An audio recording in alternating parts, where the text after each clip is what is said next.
up, you damn gorgeous, beautiful gamers? Welcome back to Role-Playing Games. This is Mariel Kona. The internet, but like this because about RPGs. If you like the content, like the videos, we appreciate it. Subscribe to the channel as well. If no one else told you today, you're a gorgeous, beautiful person you are. In today's video, we're going to be speaking about Dangos. And yeah, in today's video, I'm going to show you everything that you need to know about Dangos.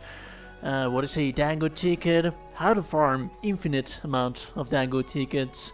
What are the best Dangos, so on and so forth.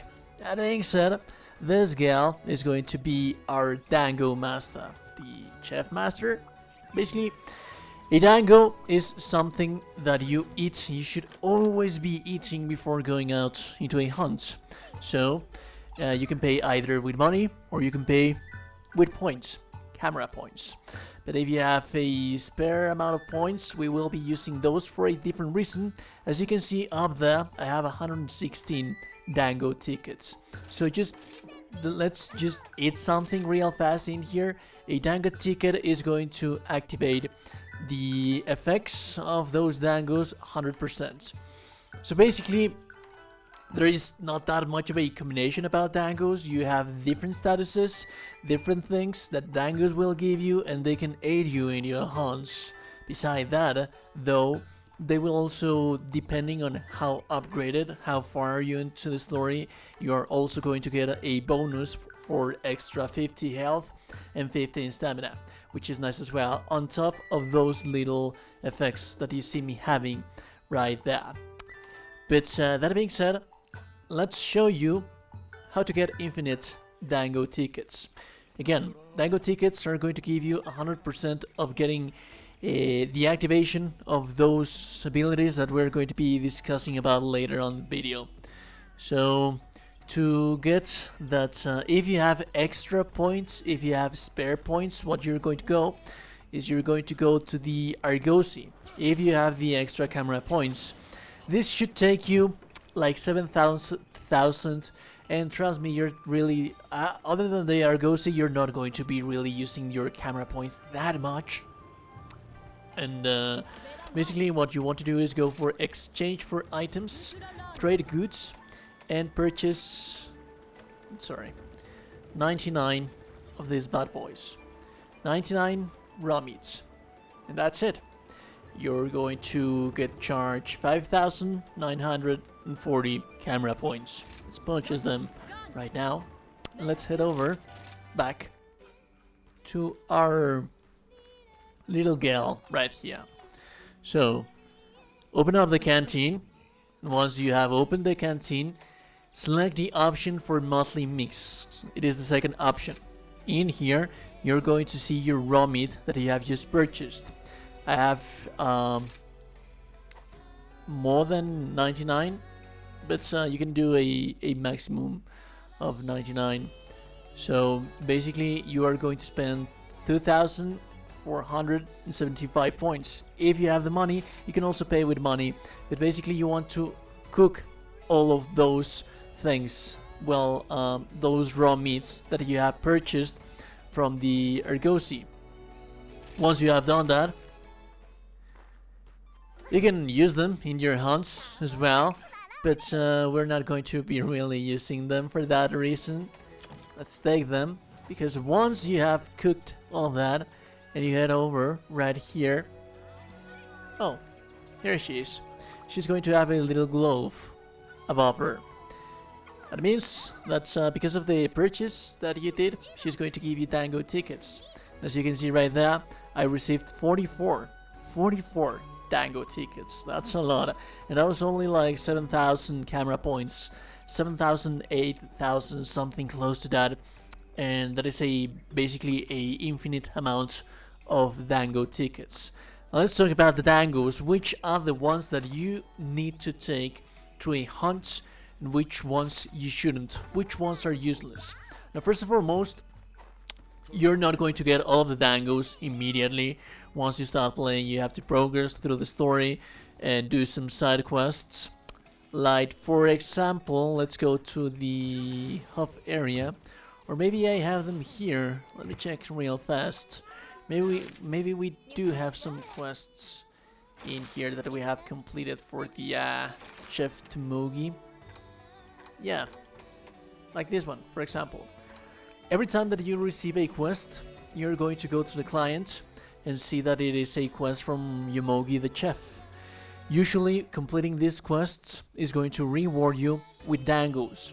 It's going to upgrade some of the Dangos that you are using, that you have, and it's going to add extra effects. As a matter of fact, you can also do them by request. I haven't completed all of them, to be fairly honest with you. But for example, in here, as you can see, once I completed this one, this one is one of my favorites. This is the one of the ones that you should be doing ASAP, and it's just by killing monsters, a Sopnacanth and a Puke, and it's going to improve your Dango. For example, this one, it improves your Discipline Dango. And this one is going to add the very safe Dango, right? So, what are the Dangos that we want to actually be using? What are the ones that we not want to be using? First and foremost, as you can see right here, you can also form your sets for Dangos, but thanks to the little trick that I have just showed you, you will always have 100% of activation chance for your Dangos. Usually you would just use these ones on your regular hunts that are a little bit more difficult and you want to make sure that you have those Dangos, but now you can basically use them anytime that you want. So you have all kind of different effects in this little, like I said, I do not have them, all of them right with me, but I have most of them here with me. So for example, this one, Secret Heart, increases the damage dealt by the kunai, increases the potency of abnormal status attacks. This is something that you need to carry, this S tier, for a dual wielder, because the kunai that you use with your dual blades, also the dual blades are the best possible choice for elemental damage. So if you're running the elemental damage build, this is going to increase the potency of those abnormal status ailments that you're going to be using, and it's also going to increase the damage of your kunai. So if you are a dual blade user, Secret Heart upgraded, you have to upgrade this one. This is something that you should be using early stages of the game, or just basically when you're out there on a expedition, then by all means you should have a harvester, which reduces the time it takes for gathering points to respawn, and you can just complete. This is something that I would not use on a hunt specifically, because like I said, you're going to be planning a route and go on an expedition, and it's going to allow you to farm faster. The Dango Deflector, it's something that I use specifically when I'm fighting against. This is something that you will be using against specific enemies. For example, the Rajang. When you're fighting against the Rajang, your attacks are going to bounce more often than not in his red arms if you're not properly hitting the head, which is the only sweet spot that you can hit on the Rajang. So this is something that you should be using against that specific boss fight. Then we have the Fruit Flash. Increase the damage of sticky ammo and gun lance shells. This pretty much self-explanatory. You should always carry this Dango once you are when you are a gun lance, when you're running the gun lance, or when you're running the, I forgot the name of the gun. You know the gun. I did not main that thing. Forgive me about that. But as you can see, the activation chance of that one is going to be 50%. If we add the Dango ticket, it's going to get it up all the way close to 90%. This is one of the S tier Dangos because it naturally improves the damage and DPS of your build for those specific weapons. Naturally, if you not use the Dango tickets, it is more than likely that you're never going to be efficient with this Dango because you're never going to get it. This is something that I like to use quite a lot. Analeptic. Once you are in the end game and you once you're endgame and you're fighting against some of the most impressive enemies, the apex enemies, you're more than likely, it is in your best interest to be picking up your perma buffers. The thing is with perma buffers is that your potions more often than not are not going to be enough to fill that health bar. This is going to ensure that it does. Not completely, but it's going to ensure that you not get one-shotted while you're healing yourself, because you have to heal twice instead of once. So yeah, this basically allows you to, instead of having to heal twice and get smacked in your butt, then just heal once, and that is going to be more than enough. One of the most important things that I always advise for every single hunter, it's going to be the Dango, the Magna Crisp. Prevents fainting one time when damage taken exceeds your remaining health. And greatly, the second one, you do not have to improve this Dango, you do not have to do the side quest for this Dango. But for the first one, you're basically going to get a free pass on a feint. And this is especially useful if you're fighting with a team of 4 people when you're fighting with your squad. You basically get a free spare of 4 feints. So this is something that you should always use. So you're always going to be using this one. If you're a dual blade, you're always going to be using this one. And you're depending on the situation, I would be swapping between the Dango medics and the resistances to the specific kind of boss that you are going to fight. I would lean more into the medics. There's some Dangos that are basically like really not that important. For example, Dango Rider, if you are good at the game and you know how to ride monsters, you're never going to be needing this one. And as a matter of fact, you can change and swap and switch between monsters to monsters, and you're never going to be using this one. This one, for example, this is the perfect combo. For example, would be the Dango Fighter, the Secret Heart, and the Dango Moxie.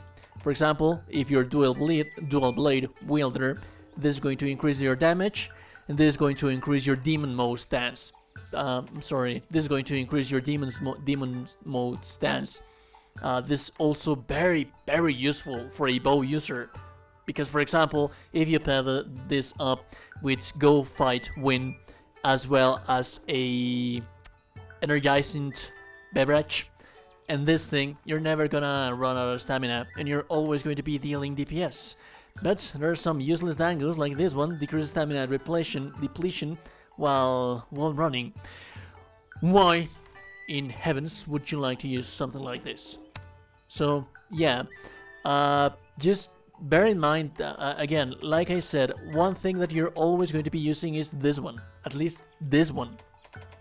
And then read them and make sure that it fills your special needs. It's never going to be something special for a build. That is where I'm trying to get at. In Monster Hunter World, for example, there was something like people would run the very same things. In this case scenario, it has a little bit more versatility. For example, also if you're using a build that elemental builds do not have that much of chances to add grinder jewels, might as well place a Dango Polisher in those ones as well. So yeah, that is basically the guide to Dangos, the best Dangos for your builds, and the infinite amount of Dangos forever in your inventory to be always at 100%, as you can see right there. No one has told you today you're a gorgeous and beautiful person. You are indeed a gorgeous, beautiful person. Liking the video, super appreciated. Subscribing to the channel as well. And I'll be seeing you goddamn gorgeous and beautiful people in the next one. A beautiful day and goodbye.